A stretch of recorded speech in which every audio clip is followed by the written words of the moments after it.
नमस्कार, अपना उत्तर प्रदेश की खबरों में आप सभी का स्वागत है। मैं हूं आपके साथ निशा शर्मा। ये खबरों की ओर रुख करेंगे, लेकिन उससे पहले एक नजर इस वक्त की हेडलाइंस पर। सबसे पहले शुरुआत करते हैं मिर्जापुर से, जहां महिलाओं के लिए ऑरेंज रैली, बालिकाओं की सुरक्षा और सशक्तिकरण पर जोर दिया गया है। Inner wheel club of Mirzapur Vindhya द्वारा संयुक्त रूप से आयोजित ऑरेंज द वर्ल्ड रैली का उद्देश्य महिलाओं और बालिकाओं की सुरक्षा, सम्मान और सशक्तिकरण के लिए जागरूकता फैलाना था। आपको बता दें कि रैली महिलाओं के लिए एक सुरक्षित और हिंसा मुक्त भविष्य का संदेश देने वाले वैश्विक अभियान का हिस्सा थी। इस रैली में तीनों क्लबों की सदस्याएं नारंगी परिधान में शामिल हुई, जो आशा, एकता और सकारात्मक सोच का प्रतीक है। कार्यक्रम की शुरुआत आदर्श इंटर कॉलेज से हुई, जिसमें छात्रों, शिक्षकों, क्लब सदस्यों और स्थानीय समुदाय ने सक्रिय रूप से भाग लिया है। सभी ने मिलकर हिंसा के खिलाफ अपनी आवाज बुलंद की है और समाज में सुरक्षित वातावरण बनाने का संदेश दिया है। सदस्यों और स्थानीय लोगों के सहयोग से रैली प्रभावशाली ढंग से संपन्न हुई और इसी आयोजन ने महिलाओं और बालिकाओं के लिए जागरूकता फैलाने और सुरक्षित दुनिया की दिशा में एक महत्वपूर्ण कदम बढ़ाने का भी काम किया है। मिर्जापुर से एसएन यादव की विशेष रिपोर्ट आप सभी देख रहे हैं। जी नमस्कार, मेरा नाम संध्या द्विवेदी है। मैं प्रबंधक हूँ आदर्श इंटर कॉलेज मिर्जापुर की। मैम, आज आपके विद्यालय में ये क्या कार्यक्रम आयोजित किया गया और इस कार्यक्रम का उद्देश्य क्या है? सर, आज मेरे विद्यालय में ऑरेंज डे, महिलाओं और बच्चियों के खिलाफ जो हिंसा हो रही है उसी के अगेंस्ट ये प्रोग्राम रखा गया है। ये बच्चियों को जागरूक करने के लिए है कि बच्चे किस तरह से अपने को बचा सकते हैं हिंसात्मक चीज़ों से, किस तरह से अपने आप को आगे ला सकती हैं, किस तरह से खुल के अपने जीवन को जी सकती हैं। ये कार्यक्रम उसी के लिए, ये जागरूकता का कार्यक्रम है महिलाओं के लिए विशेष रूप से। अच्छा मैम, सरकार द्वारा भी मिशन शक्ति और नारी सशक्तिकरण की दिशा में कई कार्य किए जा रहे हैं। आपको क्या लगता है कि सरकार को और इसमें क्या करना चाहिए जिससे नारी सशक्तिकरण को और भी मजबूती से बल मिल सके? तो सरकार जो भी कर रही है वो अपने हिसाब से बहुत अच्छा कार्य। अगली खबर मिर्जापुर से, जहां एक युवती पर ब्लेड से हमला करने वाले वांछित आरोपी अब्दुल उर्फ सैफ के खिलाफ पुलिस ने त्वरित कार्रवाई शुरू कर दी है। आपको बता दें, घटना की सूचना युवती के भाई द्वारा पुलिस को दी गई थी। पुलिस ने उप प्राथमिक विधि विरुद्ध धर्म परिवर्तन प्रतिषेध अधिनियम के तहत ये मामला पंजीकृत कर विवेचनात्मक कार्रवाई शुरू की है। वहीं वरिष्ठ पुलिस अधीक्षक मिर्जापुर सोमेन वर्मा ने अपर पुलिस अधीक्षक नगर एवं क्षेत्र अधिकारी नगर के नेतृत्व में 4 टीमों का गठन कर आरोपी की गिरफ्तारी का आदेश दिया है। आरोपी अब्दुल के घर रामबाग कुरैश नगर में राजस्व कर्मियों और पुलिस ने मकान की नापी की है। वहीं आरोपी की गिरफ्तारी पर 25,000 रुपए का पुरस्कार भी घोषित किया है। आपको बता दें कि इस घटना से क्षेत्र में भारी रोष है और स्थानीय जनता धरना प्रदर्शन कर आरोपी की जल्द गिरफ्तारी और कठोर दंड की मांग कर रही है। पुलिस ने पूरे इलाके में तलाशी अभियान तेज कर दिया है और कार्रवाई जल्द पूरी करने का भी दावा किया जा रहा है। वहीं मिर्जापुर से एसएन यादव की विशेष रिपोर्ट आप सभी देख रहे हैं।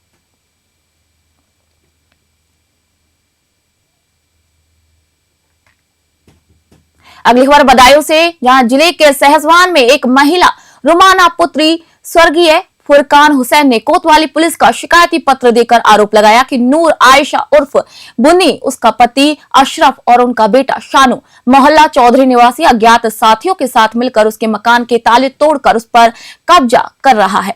वहीं पीड़िता ने कहा कि जब उन्होंने इसका विरोध किया तो आरोपियों ने उनके साथ गाली गलौज की और जान से मारने की धमकी देते हुए हाथों में लाठी डंडे लेकर रात भर दरवाजे पर ताली बजाई और डराने की कोशिश की। उन्होंने कोतवाली पुलिस से सख्त कार्रवाई की मांग की है और इसी मामले में पुलिस ने गंभीर धाराओं के तहत 5 लोगों के खिलाफ मुकदमा पंजीकृत कर जांच शुरू कर दी है।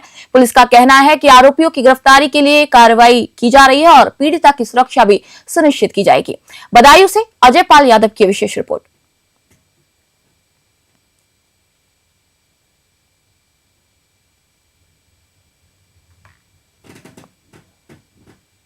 अगली खबर मुरादाबाद से, मुख्यमंत्री योगी आदित्यनाथ ने मतदाता सूची पुनरीक्षण अभियान की धीमी गति पर गहरी नाराजगी जाहिर की है। सोमवार सुबह सर्किट हाउस में सांसदों, विधायकों और स्थानीय जनप्रतिनिधियों के साथ हुई बैठक में सीएम ने स्पष्ट अल्टीमेटम दे दिया कि 11 दिसंबर तक वोटर लिस्ट अपडेट करने का काम पूरा होना चाहिए।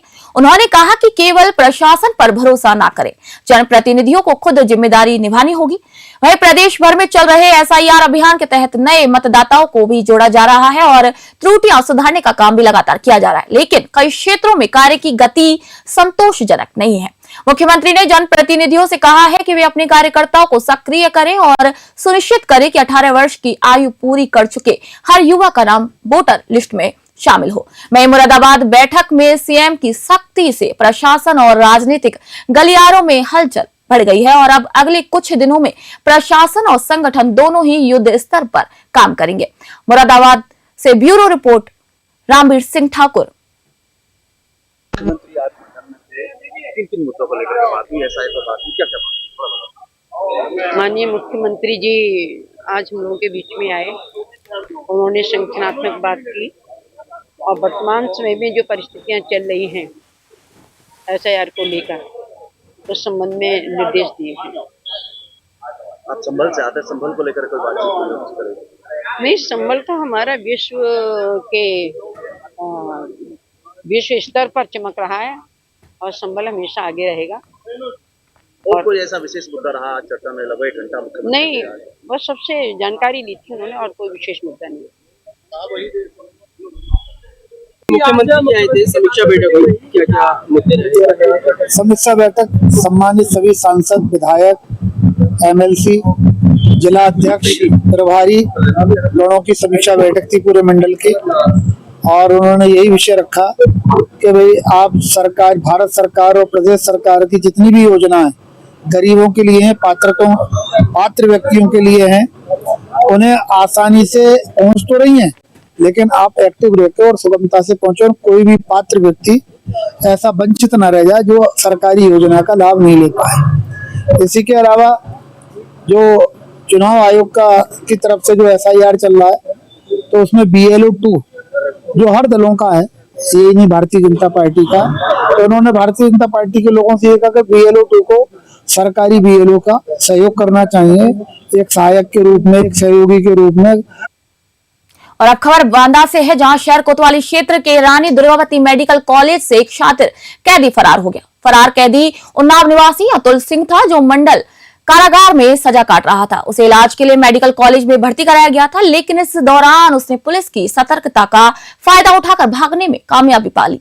आपको बता दें कि फरारी के बाद एसपी बांदा ने मामले की गंभीरता को देखते हुए 4 पुलिसकर्मियों पर मुकदमा दर्ज करने के आदेश दिए हैं।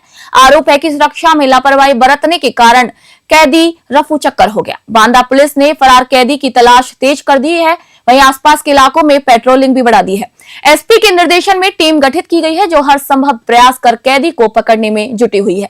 जनता से भी अपील की गई है कि यदि कैदी की सूचना मिले तो तुरंत पुलिस को सूचित करें। बांदा से ब्यूरो रिपोर्ट।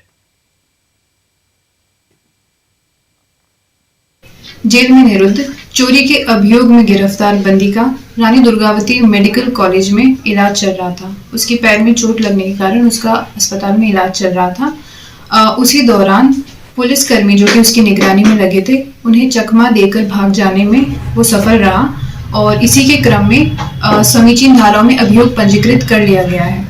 उस भागे हुए बंदी के ऊपर इनाम भी घोषित कर दिया गया है और जिन पुलिसकर्मियों की लापरवाही के कारण वो भागने में सक्षम रहा, उनके खिलाफ प्रारंभिक जांच भी प्रचलित कर दी गई है। उस अभियुक्त को जल्द ही पकड़ लिया जाएगा और उसको पकड़ने के लिए टीम्स का गठन कर लिया गया है। और अब खबर हम आपको बताने जा रहे हैं यूपी के औरैया से, जहां पुलिस ने नकली नोटों के बड़े नेटवर्क का भंडाफोड़ करते हुए 3 आरोपियों को गिरफ्तार किया है। उनके कब्जे से 2,20,000 नकली नोट, 75 लाख के चिल्ड्रन बैंक जैसे नोट, 5,07,000 असली रुपए, बिना नंबर वाली क्रेटा कार्ड जिसमें लाल नीली बत्ती और न्यायाधीश लिखा नकली लोगो था। वहीं न्यूज चैनल की फर्जी माइक आईडी भी बरामद की गई है। पूछताछ में आरोपियों ने बताया है कि ये सोशल मीडिया के माध्यम से लोगों को लालच देकर 1 लाख असली के बदले 4 लाख नकली नोट देने का झांसा देते थे। नकली नोटों के बंडल के ऊपर और नीचे असली नोट रखकर लोगों को ठगा जाता था। वहीं पुलिस अधीक्षक औरैया के निर्देशन में हुई इस कार्रवाई को बड़ी सफलता माना जा रहा है। गिरफ्तार आरोपियों का नेटवर्क एटा, मथुरा, दिल्ली और राजस्थान तक फैला हुआ है। आरोपियों के खिलाफ संबंधित धाराओं में मुकदमा दर्ज कर आगे की विधिक कार्रवाई भी जारी है। वहीं औरैया से आशुतोष अवस्थी की विशेष रिपोर्ट आप देख रहे हैं।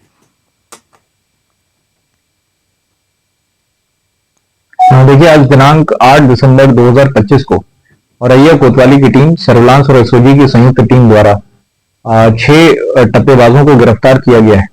इनके द्वारा ऑनलाइन लोगों को प्रलोभन देके असली करेंसी के बदले 4 गुना या 5 गुना नकली करेंसी देने का प्रलोभन दिया जाता था और उसके बाद में उनके साथ में टप्पेबाजी की जाती थी।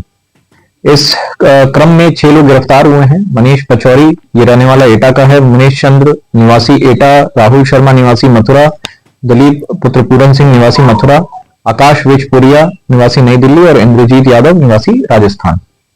इसमें जो बरामदगी है उसके बारे में आपको बताना चाहूंगा। 2,20,000 रुपए जाली नोट बरामद हुए हैं जो कि लो क्वालिटी के फर्जी करेंसी है, जो कि असली करेंसी को प्रिंटर में रख के उसको जेरॉक्स करके निकाला गया है। इसमें 75 लाख। अब खबर एटा से, जहां मेडिकल कॉलेज की ब्लड बैंक में ब्लड कंपोनेंट सेपरेशन की सुविधा का शुभारंभ कर दिया गया है और इसी अवसर पर बीजेपी सदर विधायक विपिन वर्मा, डेविड जिलाध्यक्ष प्रमोद गुप्ता, प्राचार्य डॉक्टर बलवीर सिंह और सीएमओ एटा राम सिंह ने फीता काट कर कार्यक्रम का उद्घाटन किया है। वहीं नई तकनीक से अब एक ब्लड से प्लाज्मा, हीमोग्लोबिन, प्लेटलेट्स सहित अन्य कंपोनेंट अलग अलग मरीजों को दिए जा सकेंगे। इससे एक ही ब्लड से 5 मरीजों को लाभ मिल सकेगा। पहले मरीजों को ब्लड कंपोनेंट के लिए आगरा, अलीगढ़ या फिर अन्य मेडिकल कॉलेज जाना पड़ता था, लेकिन अब एटा में ही ये सुविधा उपलब्ध होने से स्थानीय मरीजों को सुविधा और समय की बचत होगी। वह प्राचार्य डॉक्टर बलवीर सिंह ने बताया कि यह सुविधा ब्लड प्रबंधन में क्रांतिकारी बदलाव लाएगी और आपातकालीन स्थिति में मरीजों को तेजी से सहायता भी उपलब्ध कराई जा सकेगी। एटा से इराज अली की विशेष रिपोर्ट। कंपोनेंट सेपरेशन यूनिट का आपने उद्घाटन किया है एटा मेडिकल कॉलेज में, क्या इसका आगे फायदा मिलने वाला है मरीजों को? ब्लड कंपोनेंट सेपरेशन आज से सुविधा हमारे मेडिकल कॉलेज में शुरू हुई है। मैं सबसे पहले तो अपने प्रिंसिपल साहब, सीएमओ साहब और सभी डॉक्टर्स को धन्यवाद दूंगा और बधाई देता हूं कि आज से जो हम बड़ी दिक्कत होती थी, कभी किसी प्लाज्मा की ज़रूरत है, कभी प्लेटलेट की ज़रूरत है, तो हम लोग इसके अभाव में दिल्ली आगरा सैफई भागते थे। तो आज के बाद शायद कोई भी ज़रूरत होगी पेशेंट को तो अब जाना नहीं पड़ेगा, हमारे मेडिकल कॉलेज में ही उसकी व्यवस्था होगी और इससे हज़ारों लोगों को फ़ायदा होगा। आपने कई मरीजों के लिए जब फ़ोन किया, यहाँ पे उनको ट्रीटमेंट मिला, वो बाकायदा उनकी डिलीवरी हुई, सही होकर निकले, तो आप ऐसी व्यवस्था पर क्या कहना चाहेंगे? भारतीय जनता। और अगली खबर मेरठ से, बीएनजी इंटरनेशनल स्कूल में विंटर कार्निवाल 2025 का भव्य आयोजन किया गया, जिसने बच्चों और अभिभावकों दोनों को खुशियों से भर दिया। स्कूल परिसर रंग बिरंगे स्टॉल, झूले, मजेदार गेम्स और आकर्षक सेल्फी पॉइंट से सजा था। बच्चों ने सांस्कृतिक नृत्य, माइकल जैक्सन डांस और रैम्बॉक प्रस्तुत कर दर्शकों का मन मोह लिया। वह विशेष आकर्षण रही आध्यात्मिक प्रस्तुति the 10-fold glory of Vishnu, जिसमें विद्यार्थियों ने भगवान विष्णु के 10 अवतारों को प्रभावशाली ढंग से मंचित किया। स्लाइड और बाउंसी जैसे झूलों में बच्चों की मुस्कान देखते ही बन रही थी। लकी ड्रॉ में यशिका यादव ने प्रथम पुरस्कार जीता, जबकि अग्रसेन हाउस को सर्वश्रेष्ठ हाउस की ट्रॉफी से नवाजा गया। स्कूल प्रबंधन की मौजूदगी ने आयोजन को और भी गरिमामय बना दिया। ये कार्निवाल बच्चों की रचनात्मकता और उत्साह का सजीव प्रमाण रहा। मेरठ से धीरेश दीक्षित की विशेष रिपोर्ट आप सभी देख रहे हैं। कोई और वर्ड है किसी के पास? इतनी सारी पब्लिक यहाँ बैठी है। Winter carnival and the great show. Please सभी से रिक्वेस्ट है, प्लीज सभी बैठ जाइए। चलते हैं मैजिक शो की तरफ। टू वेलकम आवर आप सभी को मैजिक शो दिखाएंगे भी और सिखाने भी वाले कि कैसे जादूगर जादू करते हैं, कैसे मैजिक ट्रिक करते हैं। प्लीज सभी बच्चा पार्टी से रिक्वेस्ट है, प्लीज सभी बैठ जाएंगे। प्यारी प्यारी चेयर आपका इंतजार कर रही है, please. Stage and to have some confidence in their life. It is very important for the children to learn some basic etiquettes and level of confidence should be there in them, so they can be a good human being in life and ultimately a good Indian national. So I wish them. Please सभी बच्चा party आ जाएंगे, सभी से request. चलते हैं magic show की तरफ, यानी जादुई दुनिया में। I wish them all the best and my blessings and best wishes to everybody. Thank you so much and thank you here. एक बार फिर एटा की ओर रुक करके, जहां नया गांव थाना क्षेत्र के गांव उभई में एक शादी समारोह के दौरान भात की रस्म में फायरिंग से 2 युवकों की मौत हो गई। घटना में कासगंज निवासी मुबीन अपनी रिश्तेदारी में शामिल होने आया था और अपनी बंदूक लेकर गया। बंदूक बंद करते समय अचानक गोली चल गई, जिससे समारोह में मौजूद 2 युवक गंभीर रूप से घायल हो गए। वहीं घायलों को तुरंत स्थानीय अस्पताल ले जाया गया, लेकिन दोनों की स्थिति गंभीर होने के कारण उनकी मौत हो गई। पुलिस ने घटना की जानकारी मिलते ही मौके पर पहुंचकर शवों को कब्जे में लेकर पोस्टमार्टम हाउस भेजा। पुलिस ने आरोपी मुबीन को बंदूक सहित गिरफ्तार कर जेल भेज दिया है। थाना अधिकारियों ने बताया कि जांच के दौरान ये स्पष्ट किया जाएगा कि हादसा गलती से हुआ था या फिर जानबूझकर ये फायरिंग की गई। एटा से इराज अली की विशेष रिपोर्ट। देखिए 6 दिसंबर 2025 को वही नामक नाम नया नाम है और एक हादसा हुआ था जिसमें 2 लोगों को गोली चली थी। इसमें एक शादी फंक्शन आयोजित होने वाला था, उसमें सब लोग सारे रिश्तेदार इकट्ठा हुए थे और जो व्यक्ति जिससे गोली दुर्घटनावश चली थी उसका नाम मुबीन था, जो क्लास का रहने वाला है, उसे अरेस्ट कर लिया गया और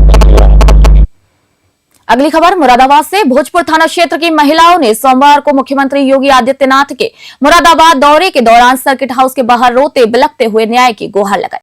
महिलाओं का आरोप है कि उनकी नाबालिग बेटी के साथ 27 नवंबर 2025 को छेड़छाड़ और मारपीट के मामले में 10 नामजद और कुछ अज्ञात आरोपियों के खिलाफ मुकदमा दर्ज होने के बावजूद पुलिस ने किसी की भी गिरफ्तारी नहीं की।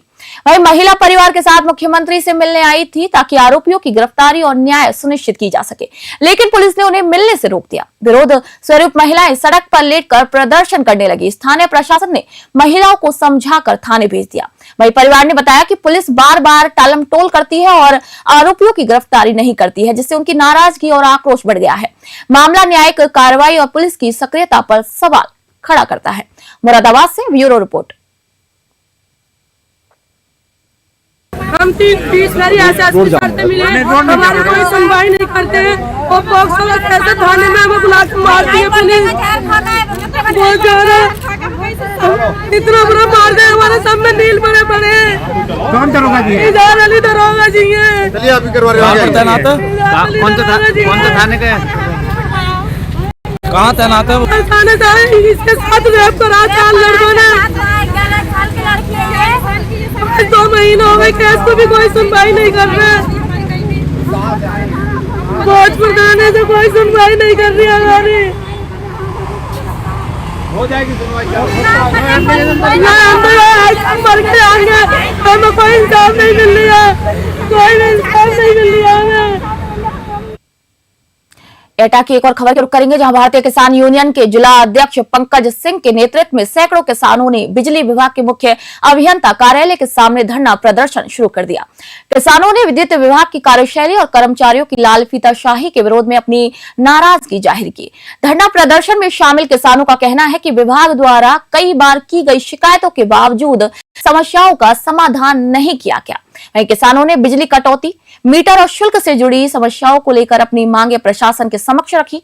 वहीं धरने की गंभीरता को देखते हुए पुलिस बल मौके पर तैनात किया गया ताकि प्रदर्शन शांतिपूर्ण ढंग से आयोजित हो सके। किसान यूनियन के पदाधिकारियों ने प्रशासन से शीघ्र समाधान की भी मांग की और चेतावनी दी है कि उनकी मांग पूरी न हुई तो आंदोलन और भी तेज किया जाएगा। एटा से इराज अली की विशेष रिपोर्ट आप सभी देख रहे हैं।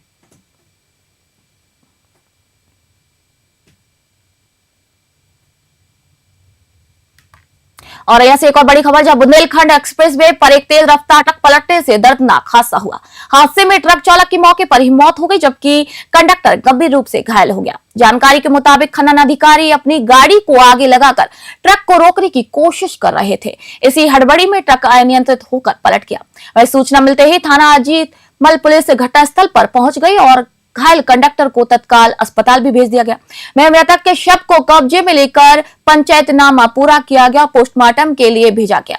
स्थानीय सूत्रों के मुताबिक ट्रक की तेज रफ्तार और अचानक हुए रोकने के प्रयास के कारण यह दुर्घटना हो गई। हादसे ने बुलंदखंड एक्सप्रेसवे पर राहगीरों और स्थानीय लोगों में सुरक्षा की चिंता को भी बढ़ा दिया है। पुलिस ने मामला दर्ज कर आगे की कार्रवाई भी शुरू कर दी है। वहीं औरैया से आशुतोष अवस्थी की विशेष रिपोर्ट आप देख रहे हैं।